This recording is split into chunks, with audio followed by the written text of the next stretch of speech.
The red wine spit test. I came across this today when researching chemtrails. It's a test to see if a person has been affected by chemtrails called the red wine spit test.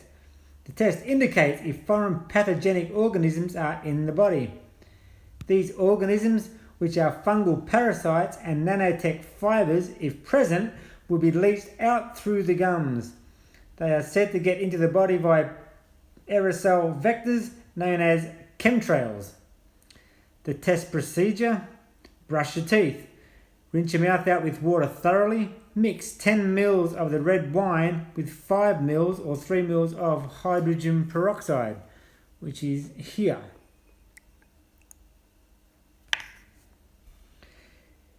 Then, use the mix like a mouthwash. Vigorously squish it in the cheeks and gums for a full 5 minutes. Spit it all into a cup or glass container. Examine the rinse for fibres.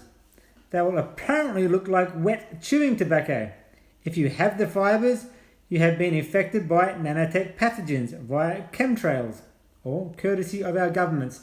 So I'm going to take off for 5 minutes, do some swishing, come back, spit it in the bowl, and see what happens. See you soon.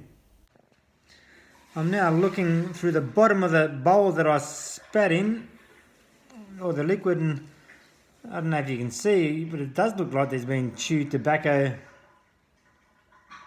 and spat out. I suppose that's what chewed tobacco looks like. It's just brown, and all I had was red wine and the peroxide, and which squashed that around. So you'd think I'd just spit out red wine. But as you can kind of see, it looks like I've probably been spitting out chewing tobacco. Maybe, I don't know.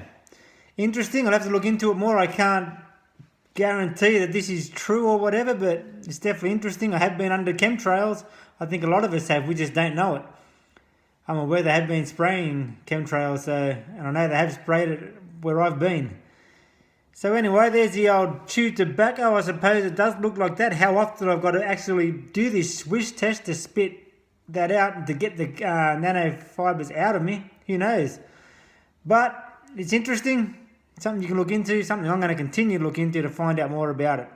Chewed tobacco, well, yeah, I found it. I did it again first thing in the morning, and man, worse than ever. Having said that, I feel worse than ever.